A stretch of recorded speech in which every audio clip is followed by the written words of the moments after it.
What is going on, guys? Thank you guys so much for joining me right here on Outside the Brand. It's time for your SmackDown and AEW Rampage review. It's November 19th, 2021. I'm your host, Phil, and this is Outside the Brand. What's going on, guys? How was SmackDown tonight? Considering I didn't watch it. Eh, eh, eh, it was eh. had a feeling. That's why I didn't want to watch it. But guys, as we all know, tonight's show actually happened in Connecticut. It was in Hartford at the XL Center. I could have gone. I could have. But I chose not to. Simply because, and let's be real here, with Survivor Series being as much of a dud as it is, it's really not going to matter in the grand scheme of things if I went here or if I didn't. So, yeah, I chose not to. And honestly, with the way that this company is being ran right now and how poorly it's been treated, I don't know if I'm going to be going to shows for the foreseeable future until I see something better. But that's neither here nor there. The biggest story actually happened yesterday. As we all know, 8 other people got released from their jobs. We will be talking a little bit about that before we get into the show tonight. Normally we would have done an extra on it, like an emergency OTB extra on it, but to be completely honest, I with everything that kind of happened, we all kind of just had to digest everything and kind of just take the gut punch and just live on another day. But guys, listen. At the end of the day, in all seriousness, I want to thank you guys so much for joining us here tonight. Make sure to hit the thumbs up and if you can get that stream to 10 likes, that would be greatly appreciated. We are on the road to 300 subscribers, so continue to hit that subscribe button as well. Turn on the bell to all notifications. That way you never miss when we go live. And if you guys have missed anything on the channel, you guys can check our Monday Night Raw review, our talk with Anthony Murray, our AEW Dynamite review, and wow, like I said, listen, my man, you liked Dynamite last night, so I mean on Wednesday, so it continue on this path, please. Please, I'm begging you. But yeah, we have all those review right there for you on the homepage so that you guys can go check it out if you want. Follow us on social media. All the TikTok links are down in the description. And if you want to listen to an absolute banger, like I always say, the MFN Right remix by Loft and Bash is down there in the description as well for you to enjoy. You will not regret it, like I always continue to say. Loft, Nate, we're here talking SmackDown, talking Rampage. I did not watch SmackDown tonight, but it's all right. Sheamus is now on SmackDown. That's great. Maybe. I don't know. He might get first eliminated. I don't know.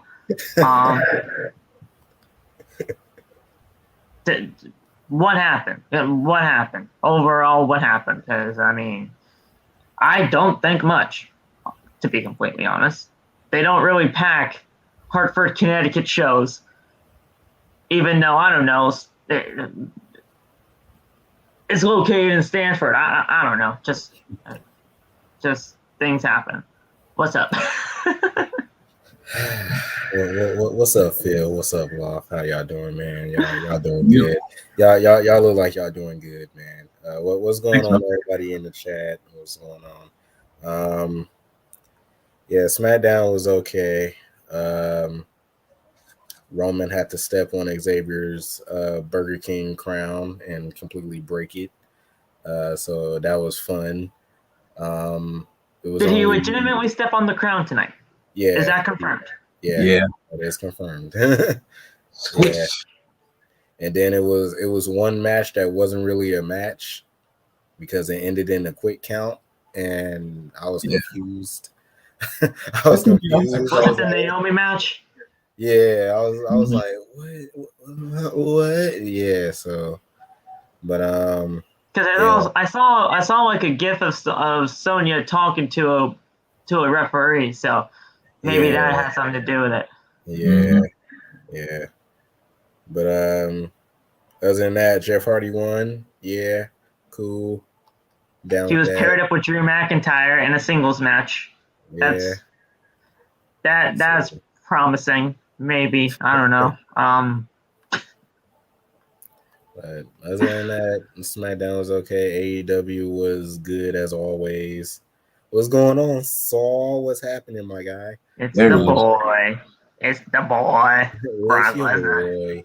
But it's your boy. Overall, dun, dun, dun, dun. If Brock Lesnar actually showed up tonight, I might have watched the show. We got something better than Brock Lesnar, Phil. We got Big E Langston. That's who we got. We got Big E Langston. He got his name back. Did he get his name back? No, he didn't get his name back. I doubt he got his name back. But I doubt he got his name back because they'd be taking names already.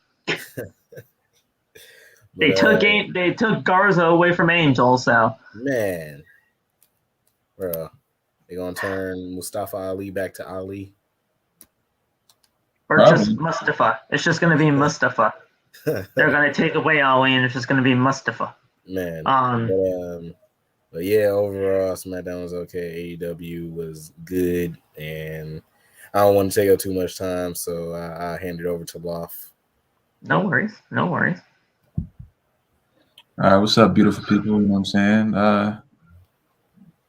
SmackDown was it was weird that the beginning segment was cool.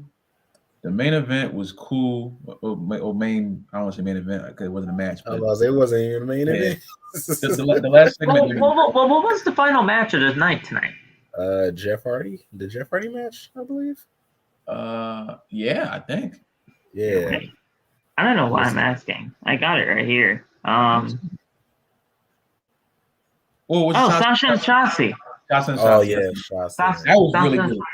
That was a good match. Yeah, that match was good. If there is any match I'd have to go back to watch on SmackDown, would it be this? Would it be that main event? Probably, yeah. Mm-hmm. That or Jeff. Okay. It was weird though. I mean, I wanted to see Aaliyah in the ring a little more, but that match ended in like approximately 5 seconds. I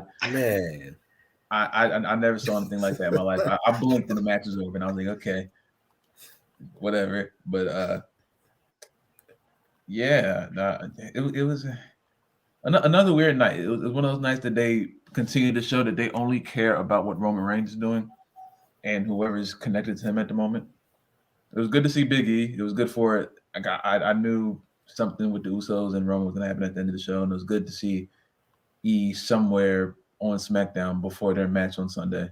So wasn't terrible. I freaking loved Rampage. I didn't watch the main event all the way through. I missed like the first 2 minutes of the main event, I think. And then I watched the rest of the match. And Jade Cargill and Red Velvet was freaking awesome, like I expected.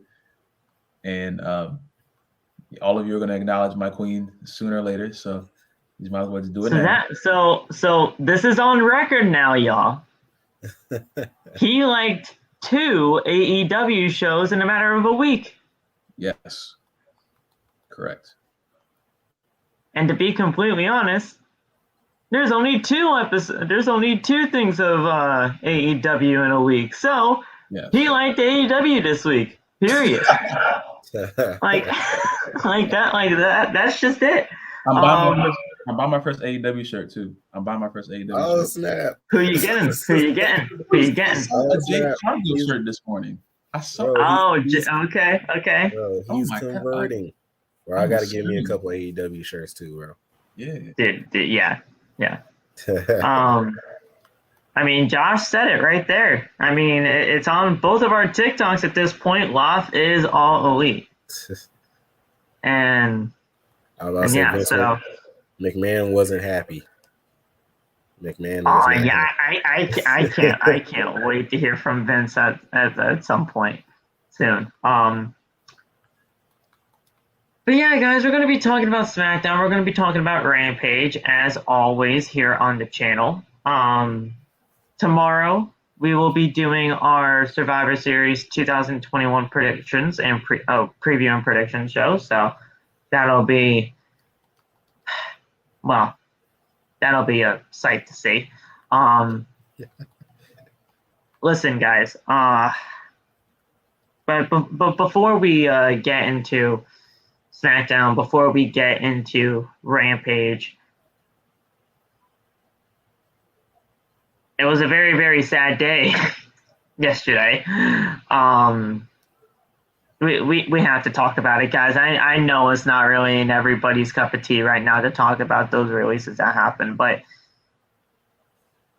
it's a thing that happened and it's here. We have to address it. 8 other superstars got released by WWE, and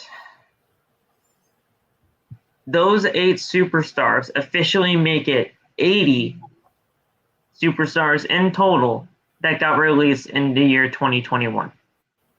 Now, yes, over 120 plus superstars got released from 2020 to now, which is just an absolute shame. But in the year 2021, just 2021, those 8 made the total to 80. Now, if I can get to Sean's tweet, yes, Josh, yeah, we know. We're going to be reading all of them here for you guys. Man, this guy tweets a lot. What happened?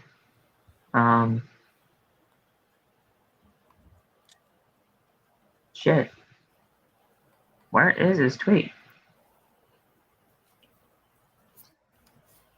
Damn. What the fuck, Sean? OTB going on a quick commercial. The fuck, Sean? He tweeted a lot tonight. You guys know the releases though. It was like Drake Maverick, Hit Row. I got it right here, Phil. Okay, go ahead. Read it out. All right. WWE has released John Morrison, Top Dollar, Ashante Diadonis, Isaiah Swerve Scott, Tegan Knox, Drake Maverick, Shane Thorne, and Jackson Riker. Shane Thorne, Jackson Riker, Drake Maverick, they're all going to find work elsewhere. I have no issue with I have an issue with it because they lost their jobs, but they're going to be fine. They weren't needle movers by any means, but it still sucks that they lost their job. Hit Row, when they released BFAB, I had a feeling they were going to be on the chopping block next. And guys, I'm sorry, but didn't I say something bad was going to happen with Hit Row as soon as they got here? Or I hate.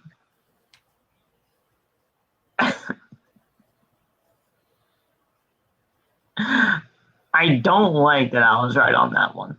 I really don't.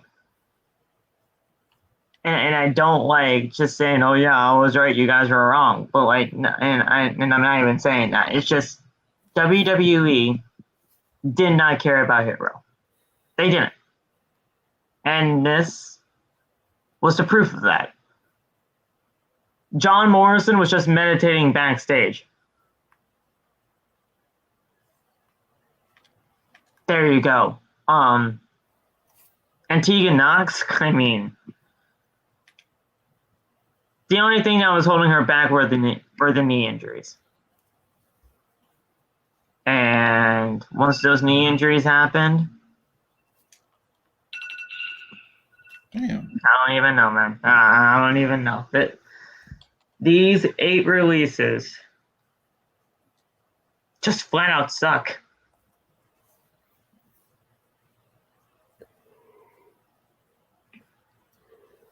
I don't know, man. I was driving home and my phone dings 3 times. Every time my phone dings 3 times, I feel like something's wrong. Yeah. Every time I hear ding ding ding, I'm like, okay, something's bad. But shit. I check my phone and I see the first thing I saw was I think it was Sean Ross. He said WWE releases incoming. And I'm like, oh God. And about 3 seconds later, I get a Twitter notification, and the first thing I read is Hit Row has been released. It was from a different source, but it was saying that Hit Row has been released. So I'm like, that can't be true. They were just on the show, 2-3 weeks ago with Hail King Woods. And then no, it was true. And then I read the whole thing. I saw Morrison, I saw Shane Thorne, I saw Tegan Knox, and I'm like, it's always these Thursdays, man. It's always late Thursday night. They're like, you know what? Let's just fire a whole bunch of people that we're not going to use and that are amazing wrestlers. But they did it. I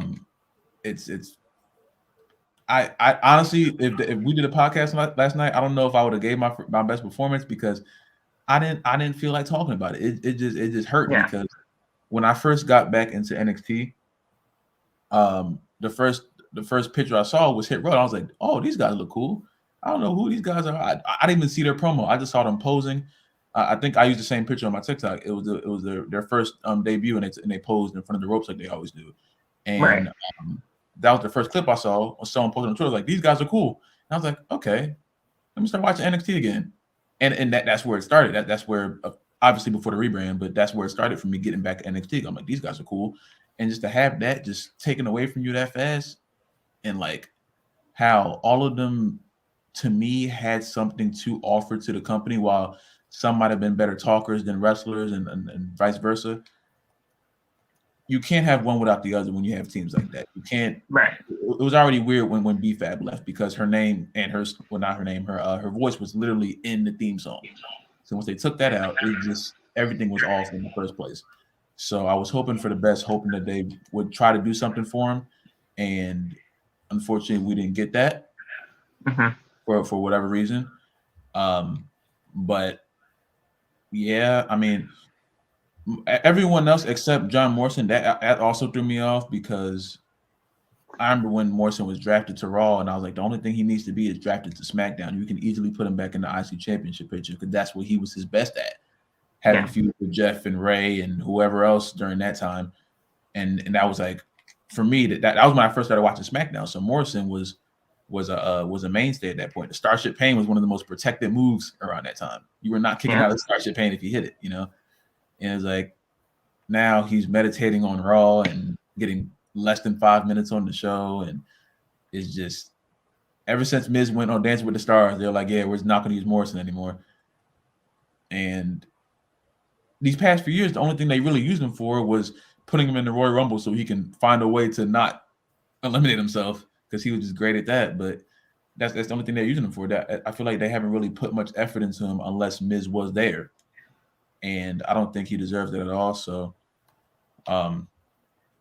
it's weird. Dre Maverick got fired twice. That is beyond me. I didn't even know that could really freaking happen, but it sure did. And if you haven't seen his video on his YouTube channel, please watch that. It's not a long video at all, but it's an amazing freaking video. It's amazing. Yeah. So yeah, but I'm sorry for everyone that was released.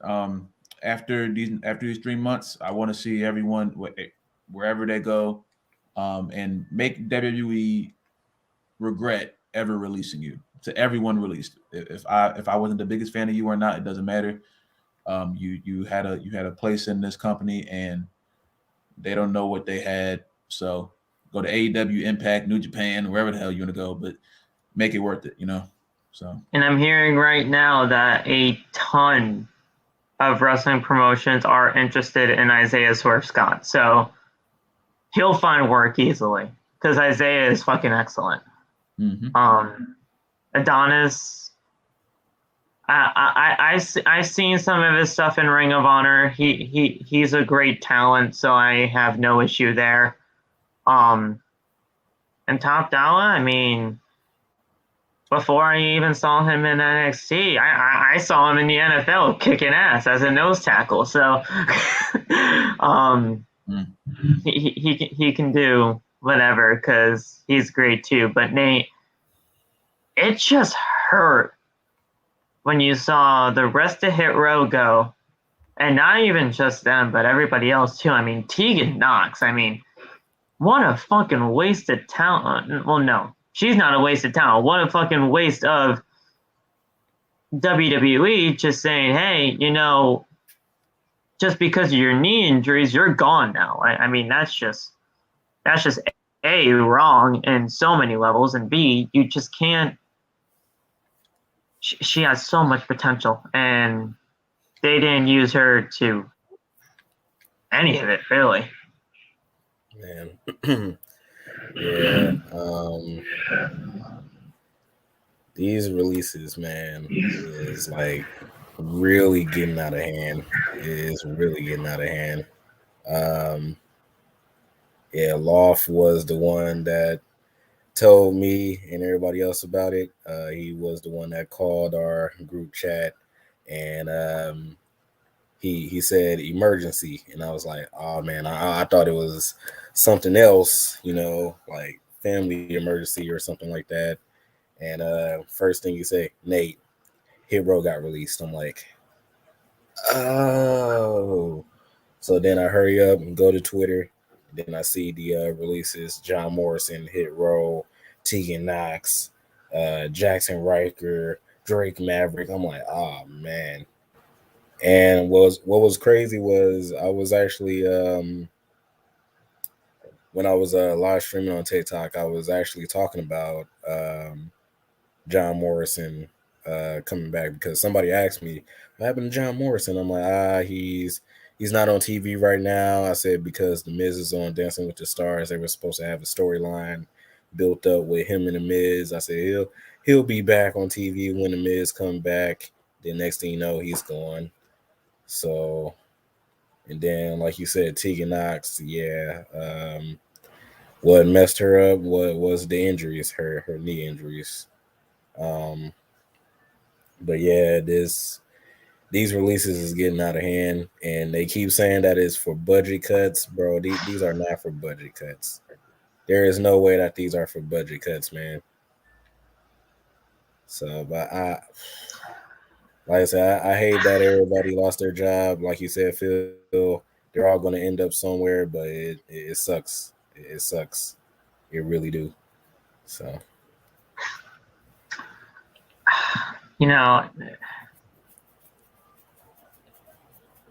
obviously, the biggest one here out of all of this, to everybody's mind, it was Hit Row because, I mean, we literally just saw everybody. But I told you guys right from the beginning, and I knew I got a lot of heat for this, but I said right from the get-go that I did not think that they were ready. I really did not think that they were ready to be called up. And who said that they wouldn't have gotten released if they were still in NXT? Who knows? I don't know. Like, people got released from NXT a couple of weeks ago, so maybe they weren't going to be safe anyway. But apparently, there was rumors heading out that there were some significant plans for them on SmackDown. What those plans are, we're never going to know because they're not with us anymore. I said it like they're dead. They're not dead, but they're not here with us in WWE anymore. And then all of a sudden, I scroll up just a little bit, and apparently they had heat backstage before their release. So I don't know what that's about. But it's not budget cuts. We all know it's not budget cuts. They made more money in the pandemic than they did without it. As shocking as that might sound, but it's true. They've made more money in this pandemic era than ever. So it's not budget cuts. They legitimately just don't care. And guys, I don't know if you saw this. I sent it in the chat, but Taya Valkyrie, she spoke her mind again as soon as these 8 releases came out.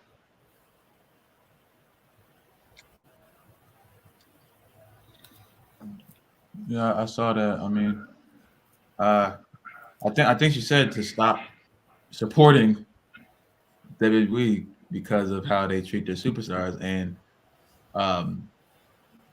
she's not wrong in that. I can't say that she's wrong in that assessment by saying that, because it doesn't, in retrospect, if you tell somebody who doesn't watch wrestling, hey, my favorite freaking wrestling company keeps releasing my favorite superstars, they're like, why are you still watching it? And you're like, huh, it hits you like, oh yeah, maybe I should stop, but it's like it's a realization I had to have with myself the other night. I'm sitting there, I'm like, well, yesterday, I'm like,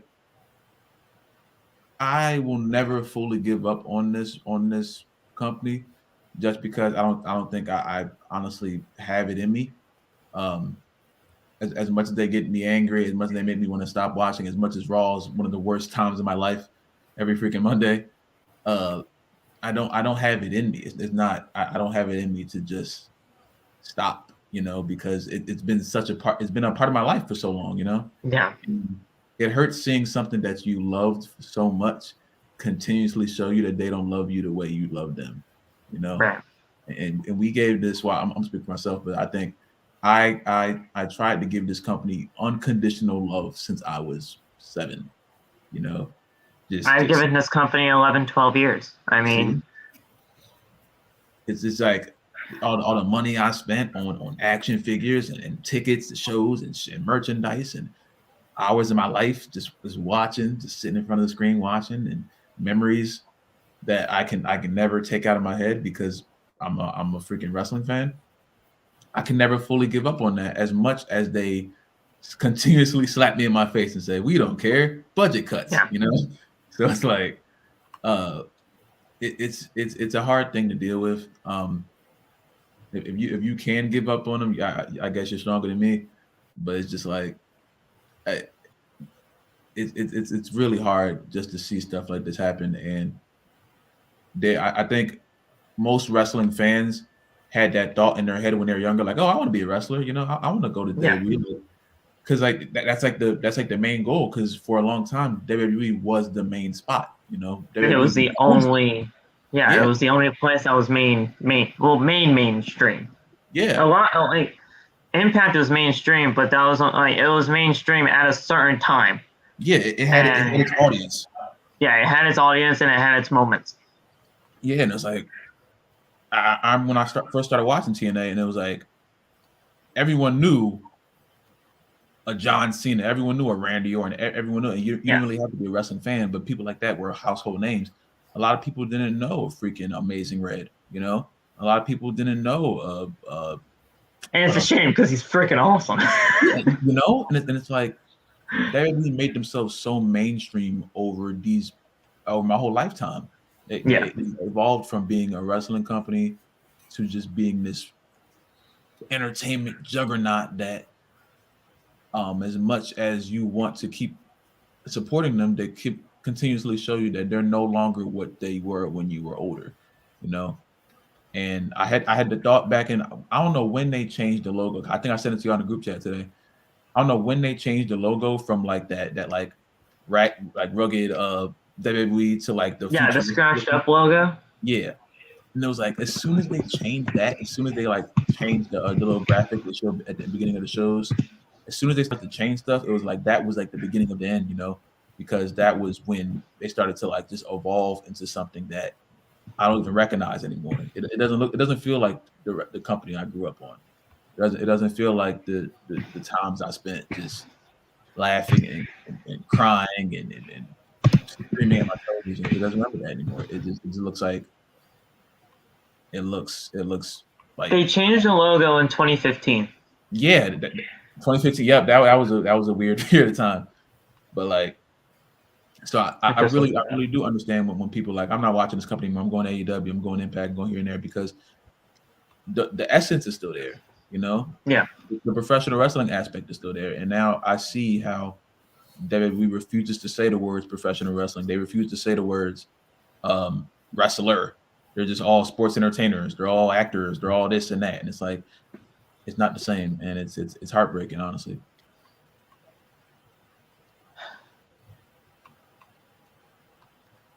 This is what Taya Valkyrie said. If any of you guys have not heard about the tweet that she sent out when the releases happened late yesterday night. Stop supporting a company that has zero respect for their talent. You love professional wrestling? Spend your money on the hundreds of other alternatives. This is wrong. Ethically, as employers, they don't care about us, talent, or fans.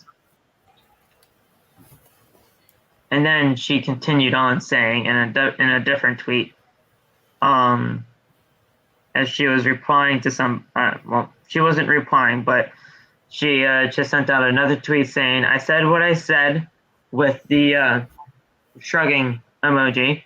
Agree or disagree. Now back to your regularly scheduled programming and rebuilding our empire with a heart. So she's fed up because not only herself, but her husband got released that day. And she got released 2 weeks ago. She knows exactly what is going on as much as we do. I mean, we know something's up. She knows something's up. And whether or not this is just some big plan to ultimately do something in the future, we don't know that, but it's one of the hardest things to see people lose their jobs. And we just hope that everybody can get back up on their feet as fast as they humanly possibly can, because I mean now they gotta wait 90 days, 89 days now.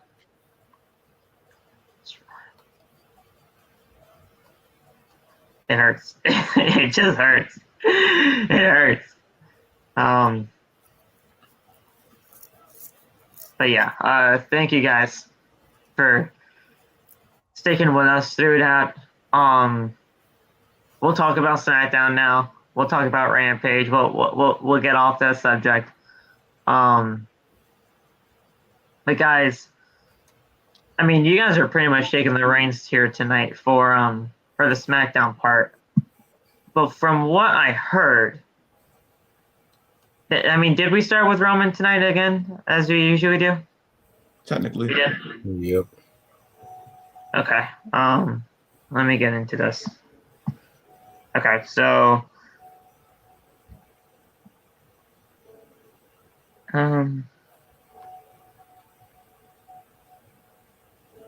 okay, so we start off with Jimmy and Jay coming out, and there's a crown, a scepter, and a throne in the ring, and they say that they have a surprise for Roman. They say tonight we're going to see who runs WWE and then introduce the WWE champion who comes out alongside Paul. Who comes out alongside Paul Heyman? Wait, what the fuck? No. Big E didn't come out with Paul Heyman. What the fuck does Ringside News have? Heyman says that there's nobody in the history of WWE that deserves to be crowned king more than the Tribal Chief.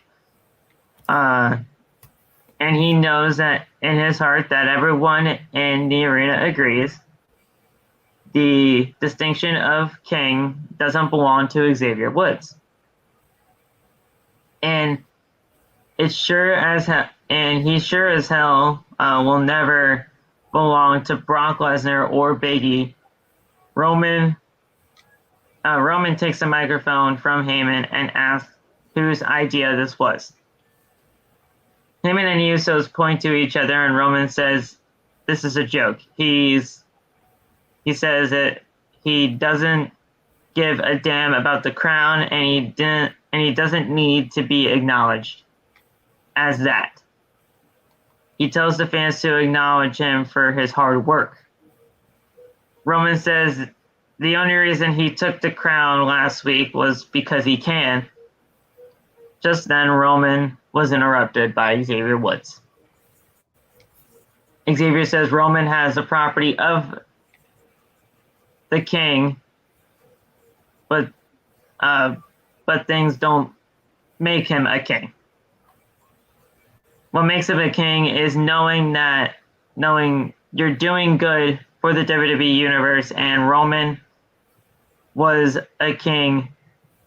He had come out and looked him in the eyes last week, but that's not Roman's MO.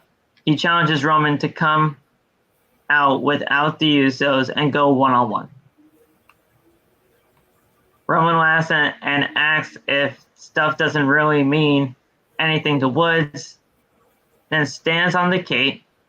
Jay snaps the scepter, and Roman asks if he's still sure, and Woods says that the stuff doesn't make the man, so Jimmy and Jay break the throne. Okay, so there's that. Roman says Woods looks hot to him, but that's a pause. Did he really say he looks hot to him? But Woods shakes his head. He's probably shaking his head like, no, please don't say that. No, like that's not a good thing. Wow, Roman. Okay, first you're smashing people, now you're calling people hot. You.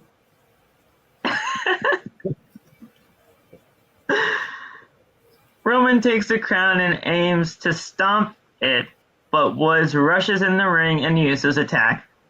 Reigns tells Woods he's the only king and he doesn't need props, then stomps on the crown. So there you go. I thought he stomped on the crown at the end of the show, not at the beginning. There you go.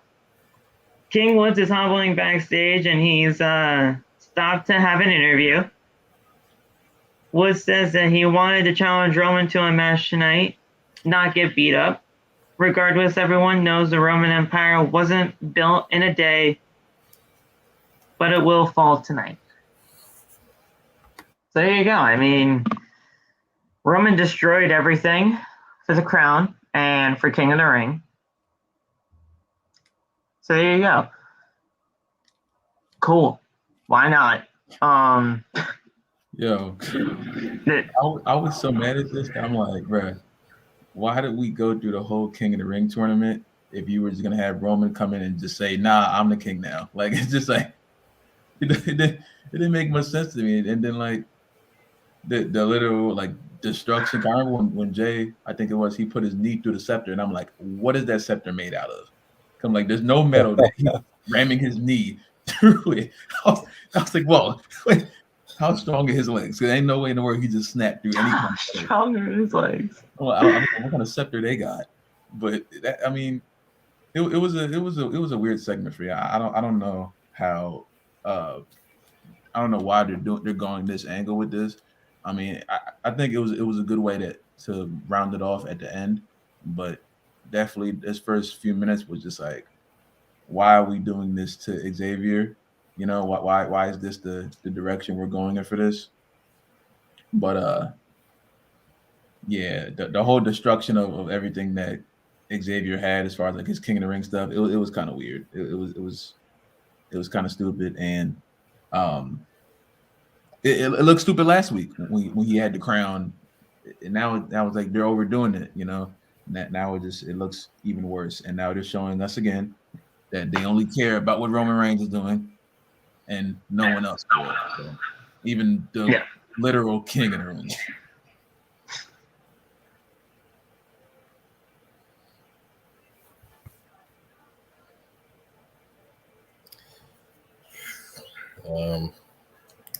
Yeah, so this segment here, I don't know.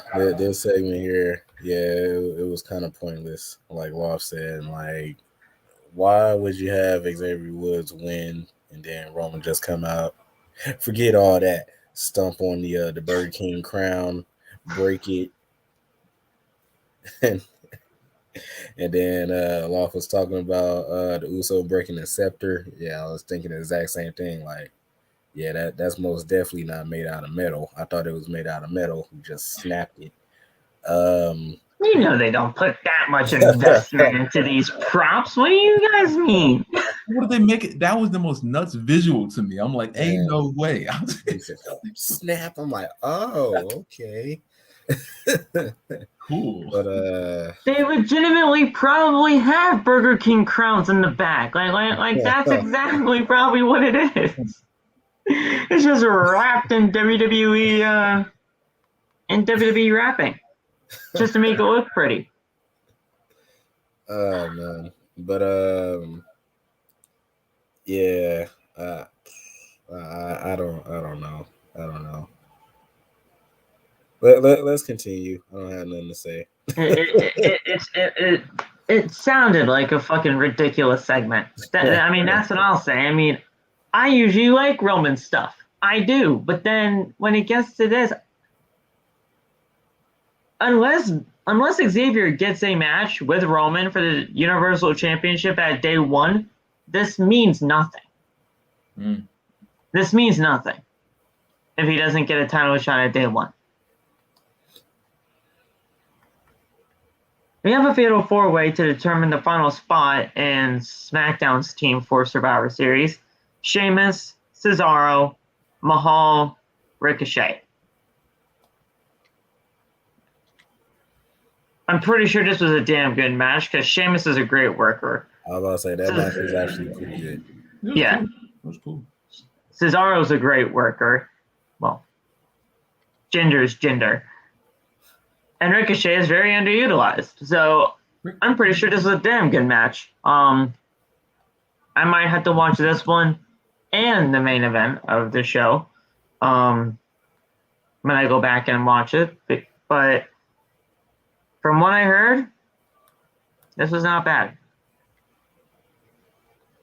I mean, a little slow at times for my take, but it was cool though. I mean, I knew who was going to win probably as soon as the match started, but it's refreshing to see the night start off with a match that actually like may or may not have some kind of interest to it, just as far as like that the people actually in the match, you know, just not really the stipulation, just who's really in it and why they're fighting, you know what I'm saying? But it was cool. It was cool. So to go over the final part of this, Ricochet is kicking Shanky away. Okay, so Shanky was out there with Jinder.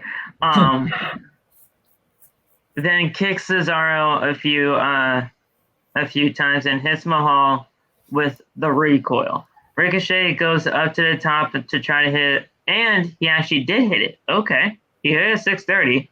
But Sheamus then catches him with a bro kick afterwards. Cesaro breaks the pin attempt and he hits a big European uppercut. Cesaro wants to neutralize her, but Ridge Holland comes running down and distracts him. So here's the Ridge Holland stuff. Allowing Sheamus to hit a bro kick for the win. So... And it does legitimately look like they're doing this Ridge Holland and Sheamus pairing because Sheamus kind of looks pretty happy that Ridge helped him out. So I guess we're getting this. I don't know about this one. I'm not liking where they're putting Ridge Holland, my man. I'm not liking it. Yeah, I don't know. But yeah, Sheamus got the dub. He got the final spot for the Survivor Series team. Let's go. Yeah, like this was a good match. That's pretty much it. Yeah, not much to say about this. So.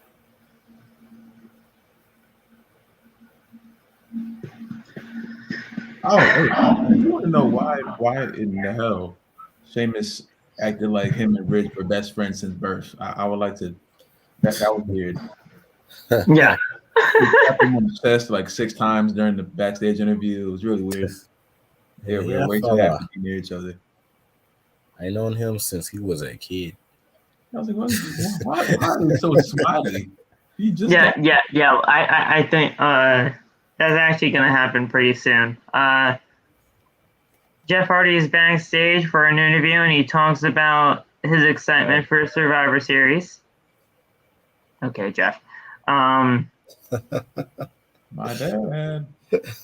Jeff talks a little bit about Roman and Xavier, then turns his attention to Happy Corbin.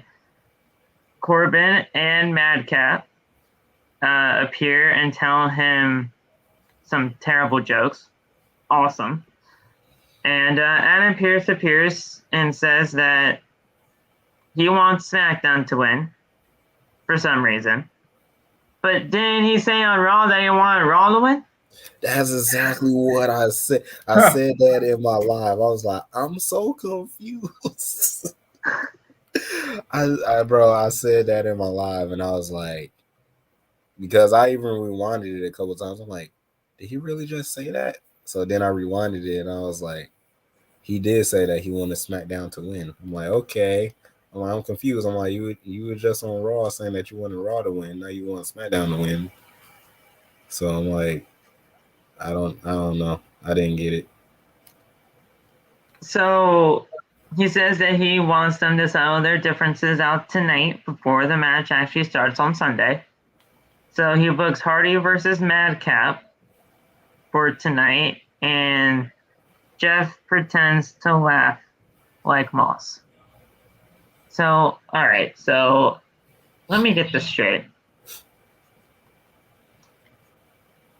You book these teams on Twitter. You just said, hey, fuck it. We're going to remove some people. Just to put in some people that still don't deserve it. You put people together in matches to settle their differences. You say you want your team to win. You say you want your other team to win. Even though you're a general manager of both Raw and SmackDown, even though you fucking blocked me for it. So there you go. Just contradicting your own fucking fuck-ups. and now you got this. So great job, Adam. Great job, Adam. Fucking asshole. I took a left turn quick. Angry Phil. Well, he's the general manager of both shows. He wants both his shows to win. What? No, like, just it makes no sense. Like, I can't. And nobody can tell me that it does. If you say that this makes perfect sense, please elaborate, because I really want to know. Wow, does this make sense to you? No. Thank you. I just want to be sure.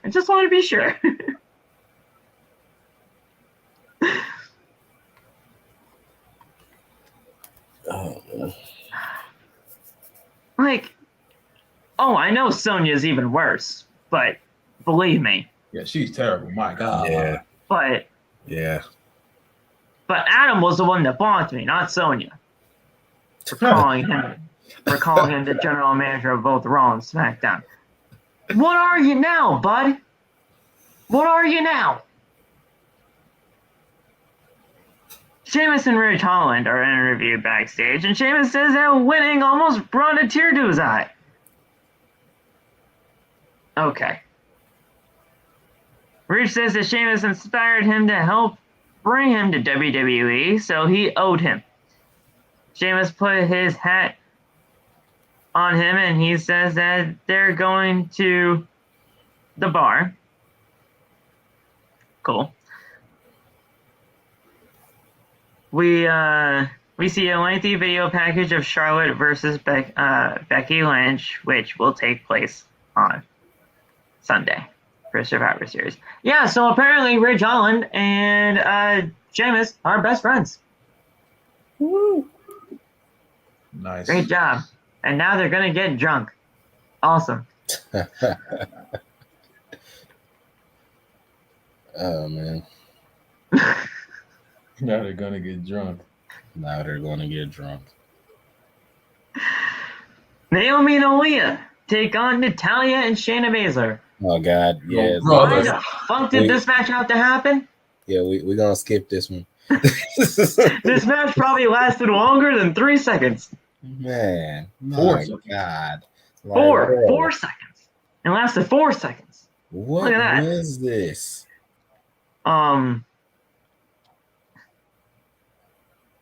Natalya and Shayna won, but because of a crooked referee. Nice. Was it Scott Armstrong? Most likely not. I don't even know where Scott is. Some lady. You guys remember Scott Armstrong, bro? Yes. That was a very, very interesting time. So yeah, crooked referee. Jeff Hardy with Drew McIntyre. So we didn't actually have a Drew McIntyre Open Challenge tonight. It was just Drew McIntyre being a manager. Some strange reason. He took on Madcap Moss. Here's the thing. Why Drew McIntyre was even out here, I don't even understand, because I don't think Drew McIntyre was even in that segment with Jeff Hardy and the Madcap guy. Yeah, that was random. Yeah, Jeff was like, before the match, Jeff was like, oh, well, you got Baron Corbin in your corner. I got to have somebody in mine. And then Drew McIntyre music hit. Yeah, and then. Oh, okay. Yeah. Okay. Still makes no fucking sense, but I guess Drew McIntyre just has to be on the show every week. I don't know. Yeah. Apparently. This is freaking out. My God, Drew wasn't on. Got to put him in somewhere. Let's throw him out there with Jeff. I mean, Loth, at this point, you can't even deny that, like, they legitimately have, like, some kind of infatuation with Drew McIntyre. Like, it's legitimately a thing. I don't know what it is. They just like him a lot. And if he's not on the show, I thought they were gonna have, like, I knew Jeff and Drew were gonna have something eventually, just because I feel like both of them at this moment are in like a never-ending circle as far as booking goes at the moment. So I'm like, I thought Jeff was gonna come out there and have a match when Drew did the open challenge. Nah, let's just have him come out and stand ringside as he fights Madcap. Like, nah. And I didn't even like the fact that Jeff won because he won by a roll-up, so it made his win look cheap. Yeah, so Drew, so Moss knocks Hardy down and lifts him up, but Jeff hits a small package for the 1-2-3. So yeah, it was a roll-up. After the match, Corbin rushes into the ring and McIntyre hits him with a Claymore. Hardy hits Moss with a Swanton Bomb, and Jeff and McIntyre then dance together, and Drew wears Corbin's hat. All right, yeah, so this was... Yeah, I'm fucking glad I didn't go to this fucking horrendous show. I do not want to see Drew McIntyre dancing with a hat on my in real life, let alone my TV screen. So there you go. Paul Heyman interviewed backstage, and he says that Roman doesn't need him or the Usos. He keeps them around because he loves them.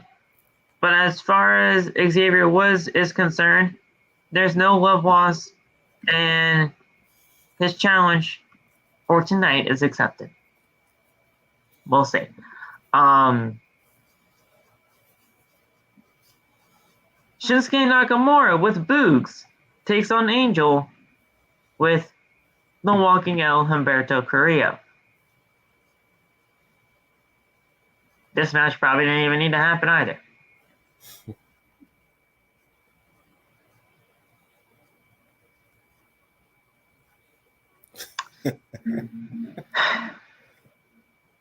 Boogs grabs Humberto and he attempts to interfere as he tries to interfere and applies a gut wrench before tossing him aside. Nakamura hits a Kinshasa for the 1-2-3. So there you go. The Intercontinental Champion has legitimately done nothing with the Intercontinental Championship once again. Get the belt off of Nakamura.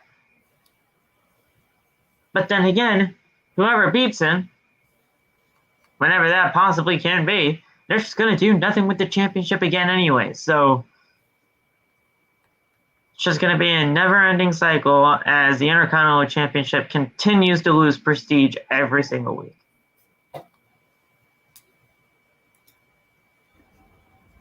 Yeah, he has to sometimes to change really fast. I don't know when, but I would be down for Sheamus taking the championship off, and just anybody that can actually make this championship worth something, because Shinsuke is. I feel like he's going to be next up in the releases as soon as he drops the championship because they don't know how to use him. I remember when he first got there, and they were like, "Oh my God, this is the best wrestler in Japan." He took the picture with freaking Triple H. Yeah. When he first got there, so I'm like, I don't know if that's part of the whole we're destroying everything Triple H has ever made. Yep. Thing, that's part of it. This is part of it right here. Shinsuke has gotten nerfed as soon as the AJ Styles feud was over, and kind of during that feud. So now, like people who are just seeing Shinsuke, they don't even know how freaking good he is. They don't even know his actual style of wrestling because he's been completely cut in half on SmackDown. So that title has to be taken off him sooner or later, because if they're not going to do anything with him, there's no reason for him to have it. The Intercontinental Championship is probably the most irrelevant title in this company right now when it comes to the men. Singles division. Yeah, I mean, the last time the IC Championship was worth something was probably when, let me think, when Cody had it, or Miz. Yeah, I go as far as Miz. Miz. Cody was the one that brought the white stripe back. Yeah, that's what I was thinking. I remember when the brand came. Cody was crazy. But yeah, the Intercontinental Championship don't mean crap. Well, pretty much none of the championships in this company mean anything. But well, definitely the United States title too. That championship didn't mean anything since Cena was doing open challenges. Yeah. And man, that was. I liked the United States Championship when it was with Cena. Like those US Open challenges were great. Those matches were amazing. Every time. That brought us Sami Zayn to the main roster. That brought. I don't know. Did he have a match with Neville? I'm not sure. Yeah, probably. Neville almost beat him. Neville got very, very close to beating him. No, that was Rollins. Remember when Neville had a match with Rollins for the WWE title? Neville, wait. No, Neville didn't beat him, but Neville got really, really close. I thought that was Rollins. Watch that Neville Cena match again. Neville got this close, and he lost, obviously. But watch that match, or at least the last few Neville Cena. I like how Loft said Neville got this close and we can't see what he's talking about. Y'all know what I meant, Nathan. I put my hand up. Neville's in a U.S. Open. Okay. He did have a U.S. Open challenge with Neville. I thought you were talking about the match he had with Seth Rollins. I thought Neville was going to beat him that night because I don't know why, but the crowd was on him and Neville was hitting like all his moves. I thought it was over with. But yeah, Nate, I mean, the Intercontinental Championship don't mean crap around Nakamura. It just sucks seeing the Intercontinental Championship being treated in this state. Mm. Yeah. As far, hold on one sec. But yeah, it sucks. Shinsuke deserve a whole lot more than what he's doing. Like Laura said, I also feel that Shinsuke is probably gonna get released too, down the line once he dropped the title. Another person that I feel that's gonna get released soon, it should be coming up within the review. But yeah, I don't know. WWE is like wasting a whole bunch of talent, and it sucks. So I don't know, man. It's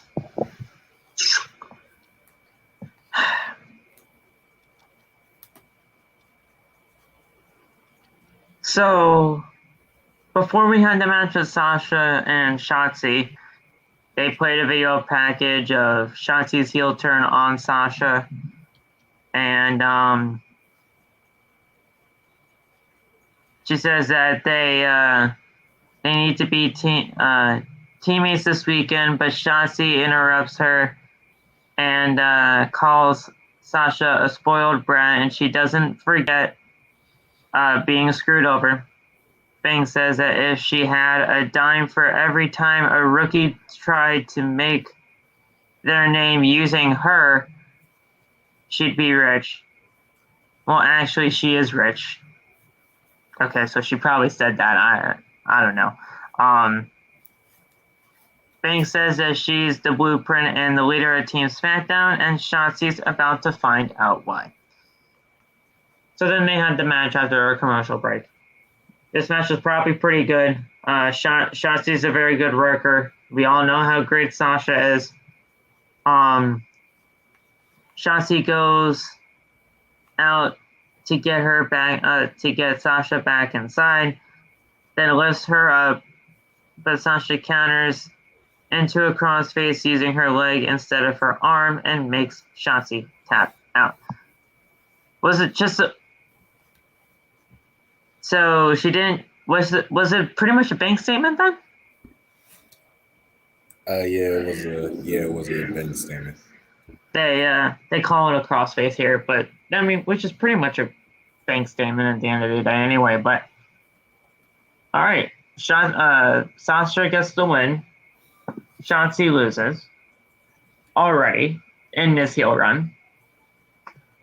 Here you go. I mean, I didn't expect Shotzi to beat Sasha here, but still, I don't know what they're doing with Shotzi now. I really don't.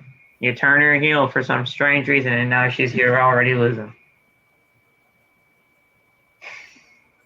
I mean, the whole women's division is getting kind of weird again. But I don't know if it showed you on Ringside News, but I think before this match, they showed a really, really, really good video package for Becky and Charlotte.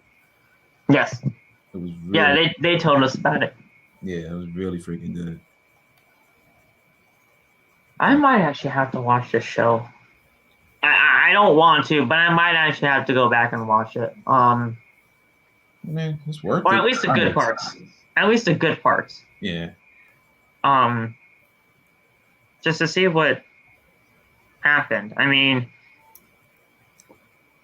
obviously the Fatal 4-Way probably had to been good. This main event match had to have been good. Some video packages leading up to Survivor Series could be pretty okay. But I don't know. They rarely do anything good when they come to Connecticut. So that's why I didn't really either go to the show or just watch it tonight. But yeah.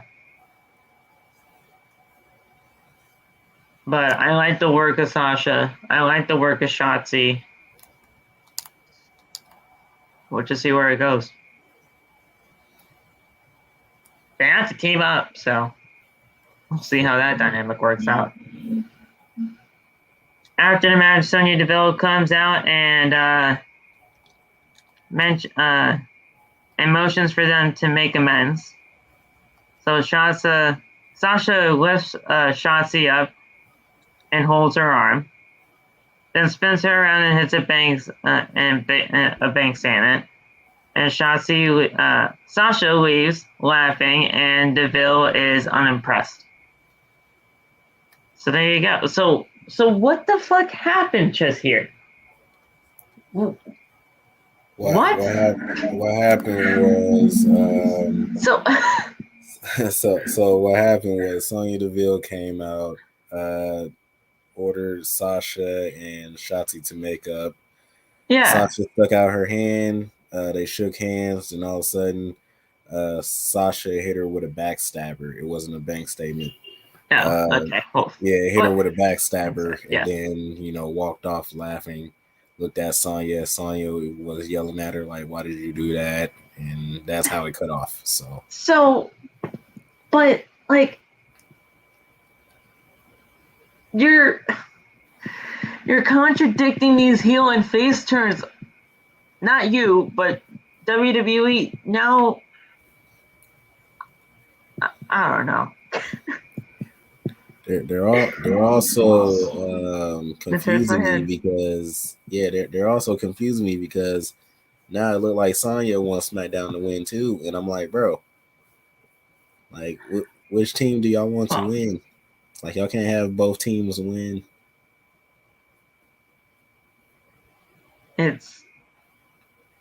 It's confusing, Phil.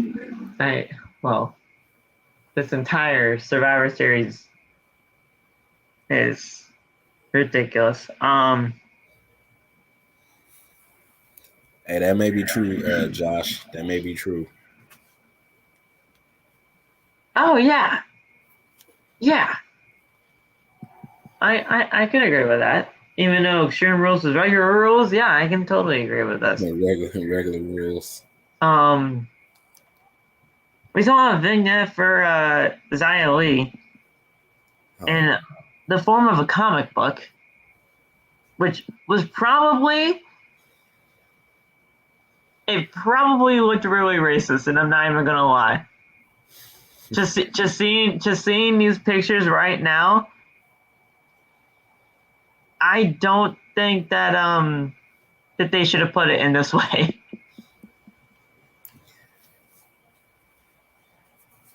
No, it was kind of cool. I mean, I was say when we looked at it, it did remind me of like Jackie Chan Adventures. like it reminded me a little bit of that. But this was the other person that I was talking about, Phil, that I think that's going to be released. Xia, really? Yeah, I feel like they're hyping her up, and I'm scared because I like Xia Li. I like what she did in NXT and everything, and I'm scared because I feel like she's going to get released because they're doing all this hype and everything like that, and she still haven't wrestled one match yet on the main roster, and I'm just nervous that she might get released next. I mean, considering ain't nobody safe in this company anymore, I really can't disagree. That would suck. But yeah. It wouldn't. I mean, wow, it's pretty big. But again, I can't really disagree. Kayla interviews Tony backstage and pretty much tells her congratulations for being announced for Team SmackDown. Tony says she's very excited to be representing the Blue brand. And Storm is asked about confronting Charlotte last week. And she says that Charlotte is obsessed with Becky, so she's vulnerable. A lot of people are afraid of Charlotte, but she's not. And Flair will lose on Sunday, and she'll take it out on her. Cool. Charlotte appears and says that she'll beat the crap out of Becky, and Tony is next on her list. She doesn't deserve a title shot, but she will give her a match, and she will beat the crap out of her as well. So Flair flicks her hair and walks off, and Tony says that she knew Charlotte would say that. So if we get Tony versus Charlotte,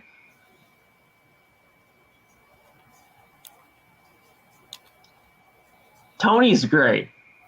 Charlotte, as much as I fucking hate her, she can be really good in the ring. It's just a matter of if she wants to show up.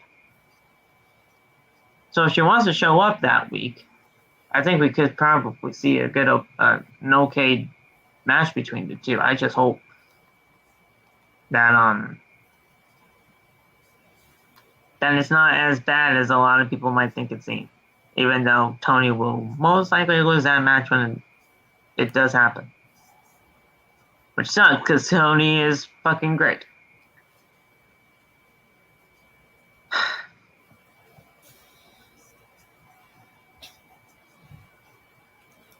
I don't have nothing to say. You can go ahead. Yeah. Look, man. If Tony Storm turns around and just beats Charlotte for the SmackDown Women's Championship on a regular SmackDown, I will be a happy man. But at least I'm happy Tony Storm is getting TV time, because those first few weeks when she got there, I didn't know what was going on. So I'm happy she getting TV. I'm shocked. Yeah, she showed up tonight. Yeah, the whole Becky and Charlotte thing, that's gonna be its own thing. I'm much more excited about that match than I was this morning. I really want to see how that goes. I really, really want to see how that goes.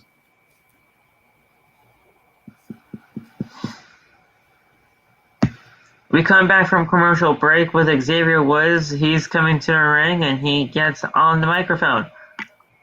He says that he's here in the ring to find out if Roman is a man. Last week they had a match and Woods hit the limit break elbow and the Usos interfered. I guess he calls that the limit break. I didn't know that. Which means the WWE Universal Champion can't beat King one-on-one. And if that makes him feel in any sort of way, he should come out and do something about it. Roman then comes out not wearing his ring gear. They stop on the ramp, and Heyman calls for the Usos, but both Jimmy and Jay come flying out on their asses. Okay. A few seconds later, the WWE Champion Big E emerges. Big E and Roman run to meet each other on the ramp, and Big E sends him into the steel steps. Big E then tosses Roman into the barricade, and now they're inside the ring. Woods and Big E fist bump, and they both put the boots to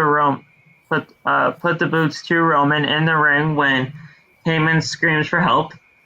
So he's screaming at this point. Probably sounded great. Jimmy and Jay rush down, but one gets caught with a super kick and the other a big ending. Big E then hits the other with a big ending, and then Woods dives over the ropes onto both of them, but Roman returns with a Superman punch to Big E. Roman wants a spear, but Big E picks him up, only for Roman to slide off and roll from out the ring.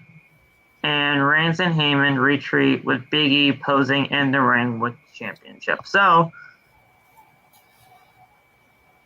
it looks like that's how SmackDown went off the air. And so Big E, the WWE champion on Raw, showed up on SmackDown to try to get one over on Roman, and it looks like that happened for just a little small moment to end the show tonight on SmackDown. Yeah, so hey Rolf, I hope I'm not the only one, but I thought that this was going to be like an actual match to end off SmackDown, because the way that they were building it up, it seemed like it was supposed to be an actual match. And even Paul Heyman in his promo with Kayla said, like, I believe he said like the challenge accepted or something like that from Roman. Yeah, so he said the challenge was accepted. So yeah, so I thought it was going to be like an actual match, and it was just a confrontation between the two. So I was like kind of confused. I'm like, wait, is this supposed to be a match? Or I'm like, they're saying it's a confrontation, and then all of a sudden, we see Big E and Big E come out. So, but yeah. Other than that, not really much to say. SmackDown. Yeah, Big E was smacking up the Usos though, and tossing them around and stuff. but yeah, that not really much to say. So yeah.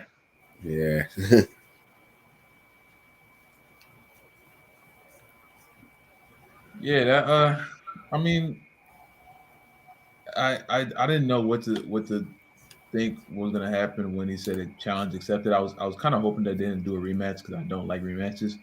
Seeing that technically Woods beat him last week, so it was just in my head I was hoping that we didn't get a rematch. But seeing the Usos like fly from behind the stage, for a second I was like, who in the world did that? And I didn't put two and two together that he could have been there.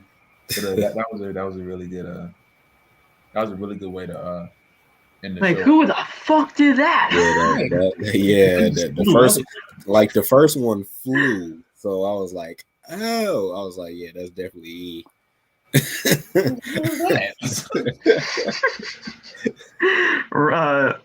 thought it was like the Big Show or something like that, just chucking people around. Every time it says like I don't see who's doing something, I just immediately assume it's John Cena. So I was just hoping John just came out. Hey, what's up? Imagine we just get John Cena versus Big E versus Roman Reigns at the main event of Survivor Series. Oh my god, I wouldn't mind seeing that. Honestly, I wouldn't mind either. I'm always ready to see John. I'm down with that. Take my money, but yeah, it was cool. I mean, I liked how when E came out, Roman like turned his full attention to E, and they fought. I thought that was really cool. Well, he should. They're facing each other this weekend. I hope Roman loses. That's all.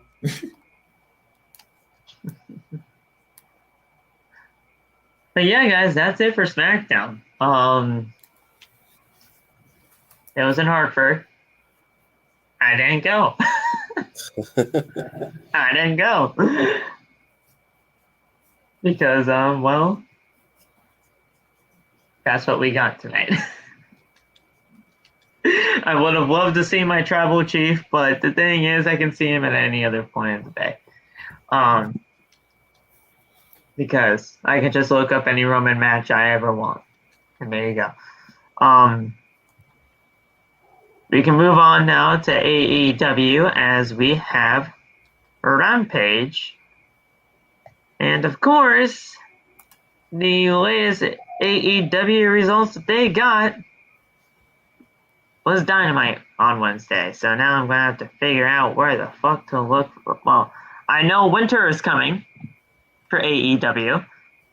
That's happening next month, so that's actually going to be pretty cool. Last year, we saw the return of Sting and the debut of Sting to AEW at Winter is Coming, so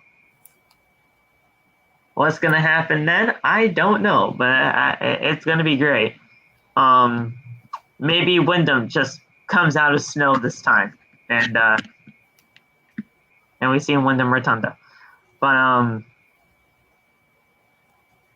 guys, from what and I saw the entirety of Rampage, so I should know everything that happened on Rampage, but I always like giving you guys what happened from the actual match card perspective. So let me fucking see what happened. They really just don't give a damn about saying, hey, this happened here. Let me look up AEW Rampage.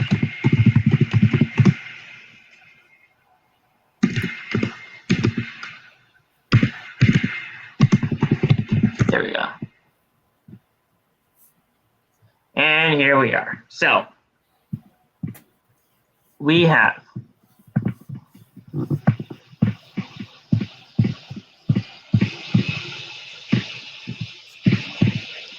Darby Allin with Sting taking on Billy Gunn and the rest of the Gun Club in Austin Colton. The Gun Club. The Gun Club. And this is Gunn's first match on Rampage and his first match on TNT since August. So look at that. Doing big things out here in these streets.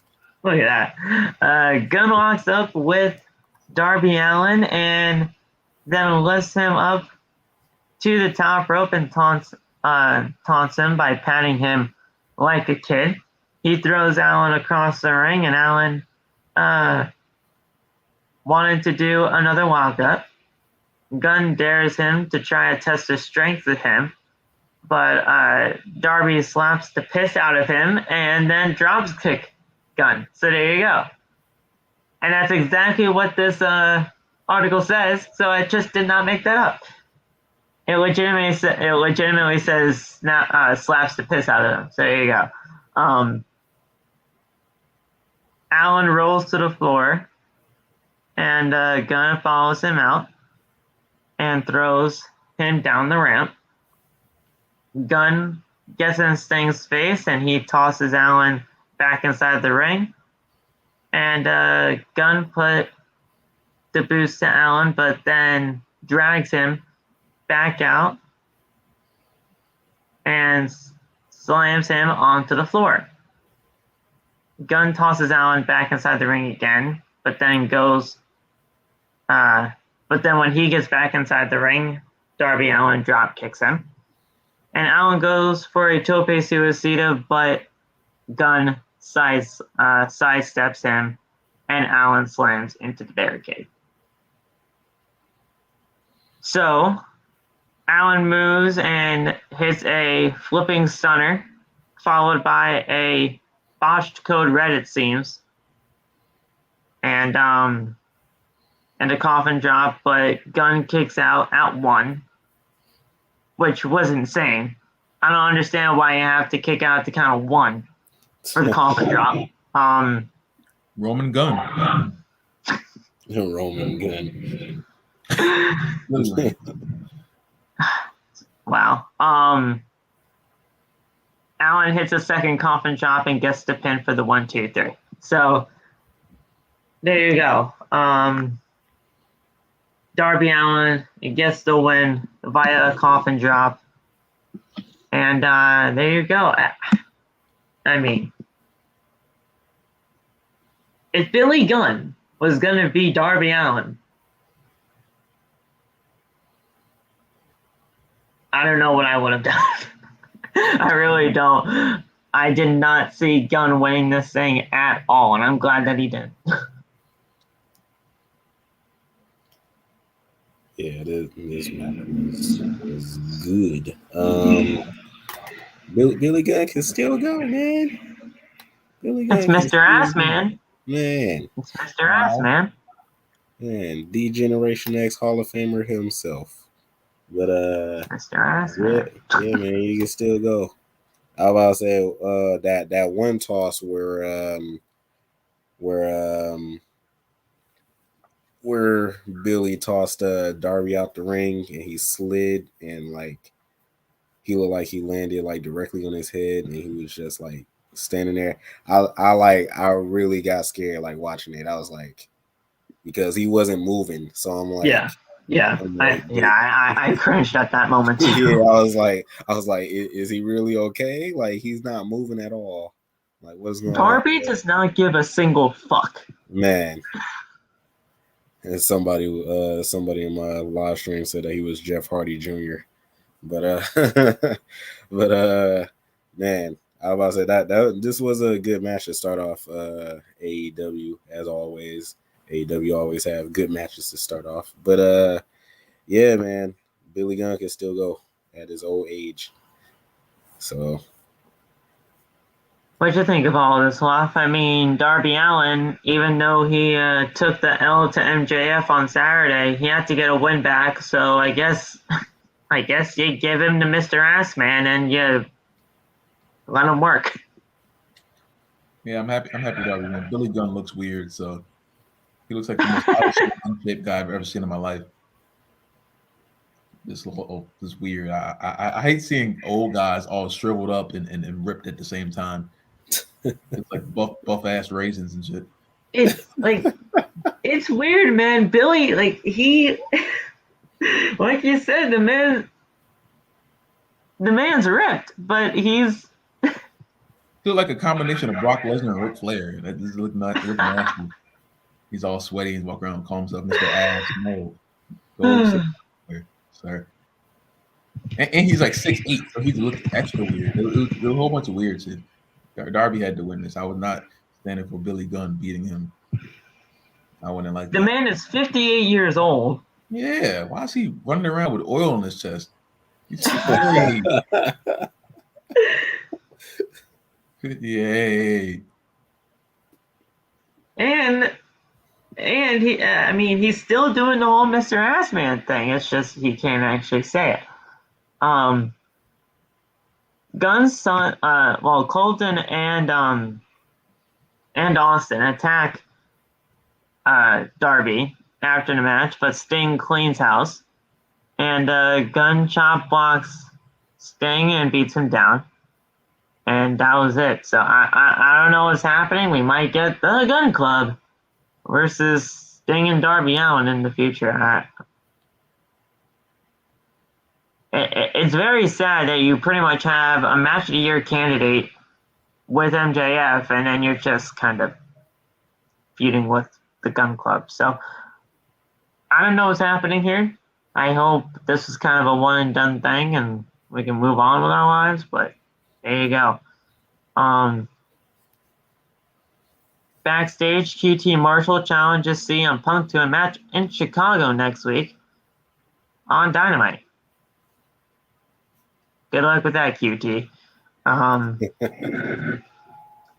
Backstage, Men of the Year say their feud with the Inner Circle is not over, and this isn't the last we've seen of American Top Team. I really wanted it to be over. I really did. There's nothing left to prove. Just let Men of the Year do their own thing. Let the Inner Circle do their own thing. Like, why do we need to ruin what was already pretty damn good? We could have just left it there that full year. But no, now we have to see more. What else do we have to do here?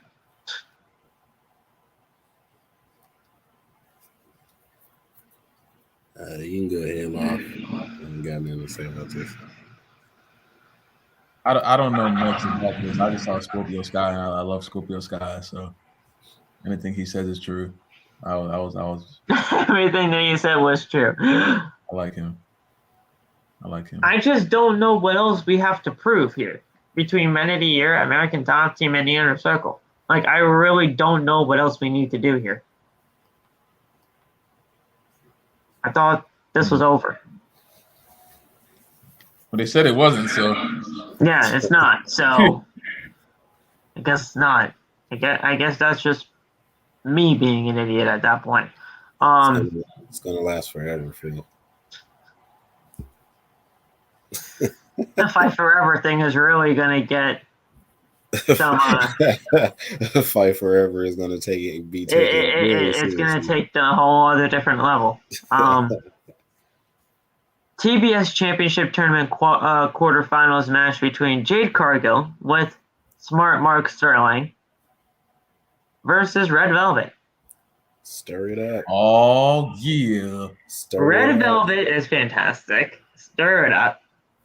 Jade Cargill is great. Yes, but I do have to say one thing, and I know Lop is probably not gonna like it, but some of the stuff in the spots for Jade's timing, she needs to work on a little bit.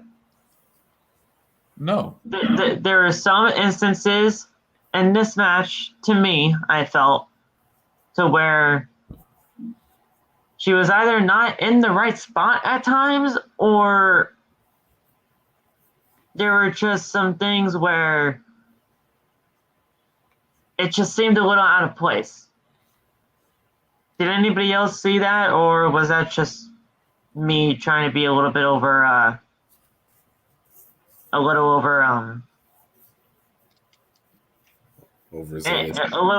trying to overanalyze things. I was say to me, everything seemed like it was good. I didn't really spot anything, so I don't know. What about you, Law? I don't see anything wrong with Jade Cargill ever, so I'm the wrong person to ask that. I'm gonna give you a really biased answer, and I don't think I should do that. So, okay. Maybe it was just me. I guess I don't know. We're coming back from the commercial break, and Cargill puts the boots to Velvet in the corner and chokes her before tossing her across the ring. Jade taunts Velvet by doing push-ups, but then eats an elbow from Velvet for her troubles. Velvet kicks Jade and hits a series of sling blades, and then a Cazador Bulldog.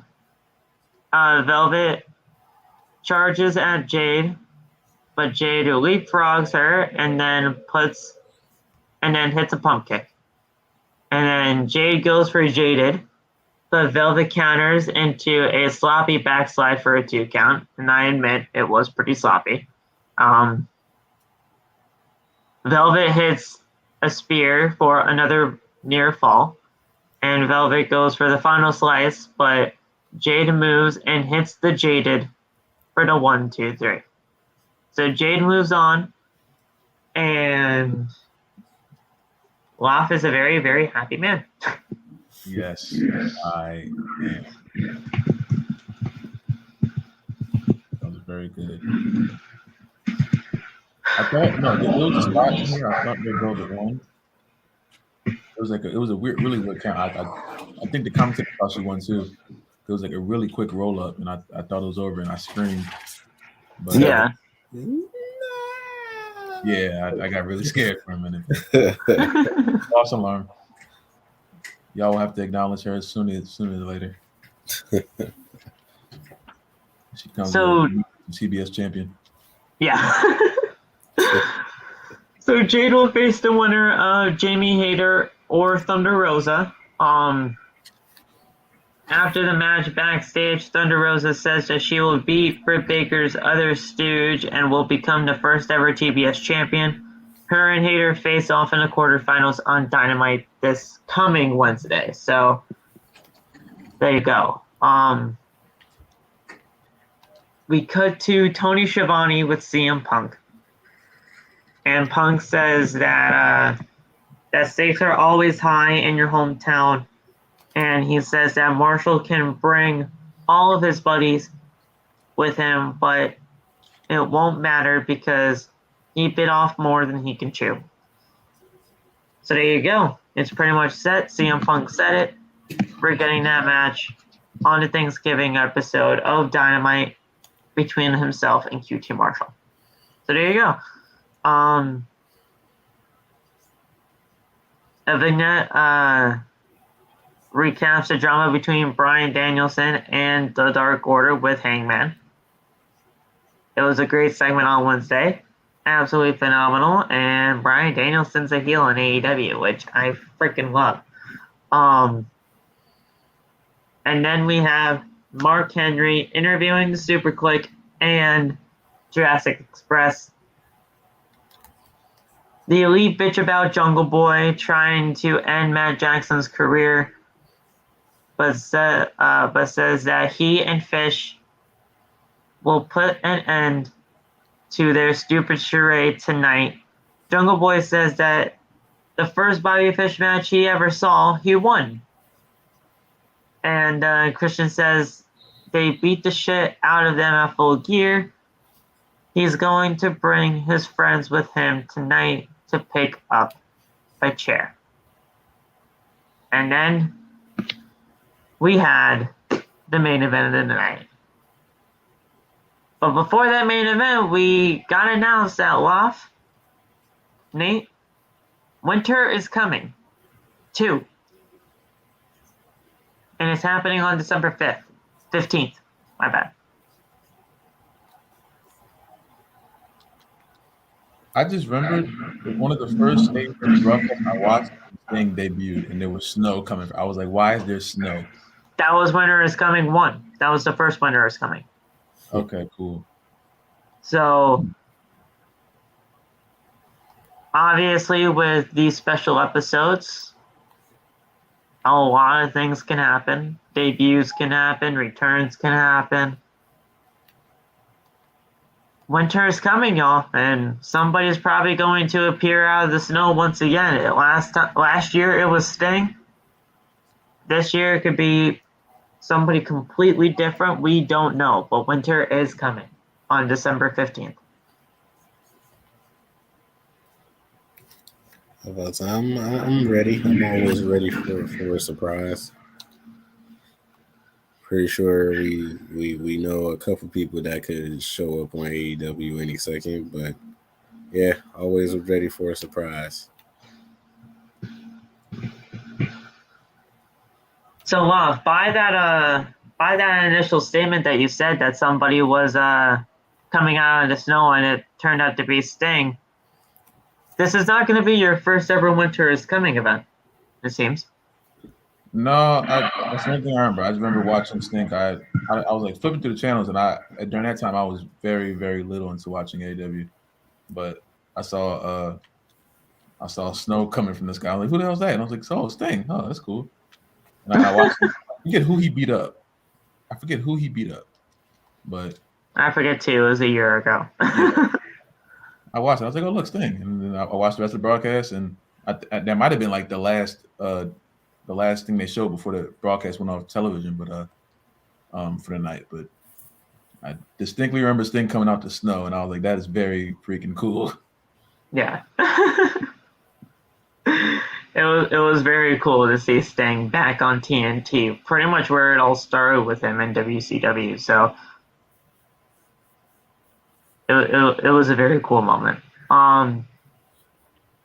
We come back to the main event from a commercial break, and Fish hits a dragon screw leg whip and charges at Jungle Boy, but Jungle Boy suplexes him into the turnbuckles, which looks phenomenal. Jungle Boy goes for a deadlift German, but Fish grabs the ropes. The Young Bucks distract Jungle Boy and Luchasaurus, but Christian runs out with a chair and chases them away. And Cole runs with them as Fish rolls up Jungle Boy for a 2 count. Jungle Boy counters into a near fall of his own and locks in the snare trap. Fish almost reaches the ropes, but Jungle Boy pulls him back and Fish taps out. Jungle Boy and Luchasaurus win via the submission of a snare trap. Which, guys, honestly, that shocked the fuck out of me. I did not expect the pretty much the Undisputed Reunion to lose tonight. I really did not think that Cole and Fish were gonna lose. Yeah, same. I was shocked too. I'm sitting there. I'm like, Adam, what are you doing? Get back in the ring. It's the Undisputed Reunion, and we didn't. Yeah, I was about to say, you already know that it's going to be a storyline between Bobby Fish and Adam Cole now, following that. So, but yeah, I was shocked at that too. I was like, wow. I said, Adam Cole just going to leave Bobby like that, man. After everything that you've been through, I thought what we had was special. I thought what we had was special. I thought you guys were going to pick up on that. I was hoping you guys would pick up on that. Thank you so much. But Wolf, I mean, the Undisputed Era, they, oh, shit, sorry. The Elite with Bobby Fish. Sorry. It forced a habit. Oh, fuck it. You know I meant to say that. It's the Undisputed Era. I did not expect them to lose, really. I love Jurassic Express. I really do. I love Jungle Boy. I love Luchasaurus. I love Christian. But I really did not expect them to lose. That was I expected them to win. I don't like seeing Jurassic or Undisputed? Undisputed. I thought they were gonna win because that was the first time they were like together, I think. Yeah. So I expected them to win. Then Adam Cole left, and I was like, oh, okay, well, guess they're not winning this match. But I mean, I wasn't the most interested in wow, I can't say that word. Interested in this match. I used up all my energy in the Red Velvet and the Jade Cargill match. So at this point, yeah. But yeah, definitely the result definitely just surprised me a little bit. It was a great match, though. I mean, these two teams had phenomenal chemistry with each other. I have to say this because I mean, from what I saw here, and you guys can totally disagree or jump at me if I'm wrong here, but to me, this was Bobby Fish's best match so far in AEW to date. What are your guys' thoughts on that? Wait, say it again? To me, this was the best Bobby Fish has looked in AEW to date. I mean, I wasn't watching him that close to make a full assessment on that. But I mean, I take your word for it if you say so. I mean, if you say so. I really was not watching him that close. Yeah, I wasn't paying attention that close either. No. I still say that his best match was either him and Brian or him and Sammy so far. Singles wise, yeah. Yeah. To be completely fair, though, I think this was Bobby Fish's first tag match in AEW, so I don't know. But really, Bobby Fish looked great here tonight. Adam Cole, he's Adam Cole, so I mean, Baby. Yeah, you know it's all about that bone. I love that theme song. Mikey Ruckus, you are a fucking gem. But yeah, guys, that was your Rampage. I mean, listen, Rampage is not all that hard to get through. It's really not that hard to get through. It's really not that hard to review because there's really only 3 matches every single week. It's only an hour long. Yeah, sure, it's at a terrible time slot. I'll say it. It is. It's at a terrible time slot. But the thing is, at the end of the day, it's really not that hard to get through when you have great professional wrestling matches like this. So that's it. If you guys have anything else that you guys need to have us address, or if you guys want us to talk about for just a little bit before we get out of here, just let us know. I mean, that was pretty much it, guys.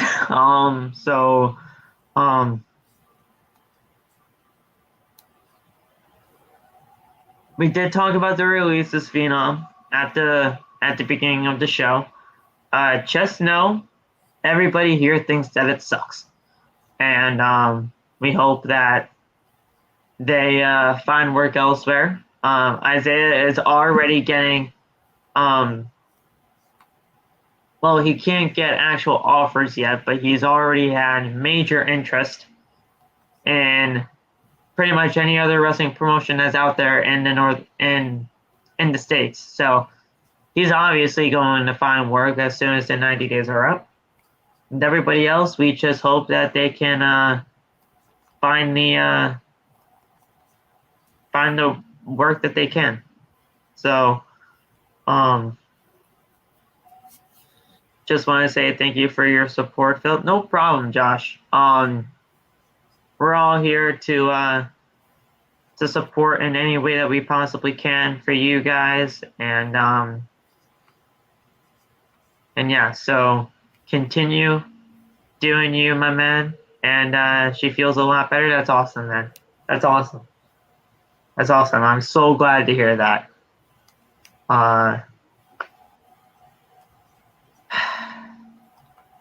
So that's it, y'all. We'll talk to you soon. Tomorrow will be our Survivor Series preview and predictions. Do you guys have anything else that you guys need to say before we get the hell out of here?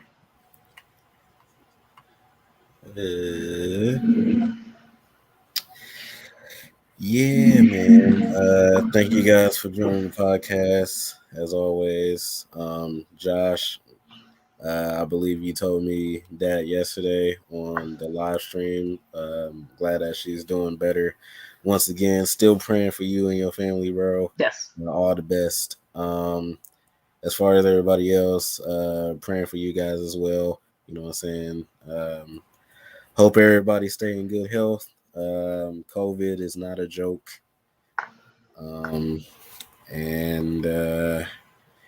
Yeah, man, that's pretty much it. Thank you guys.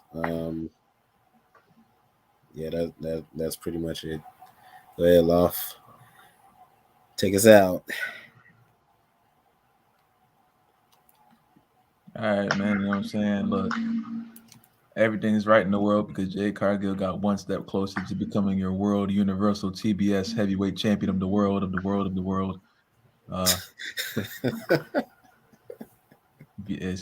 like it. I like it.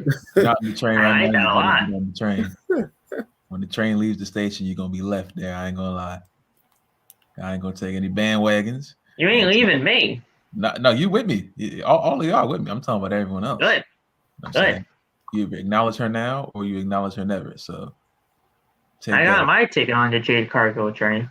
See, I've been on the train. I think I'm like driving the train. I think I'm the conductor, damn near. But yeah, man. Thank you all for coming on to the stream tonight.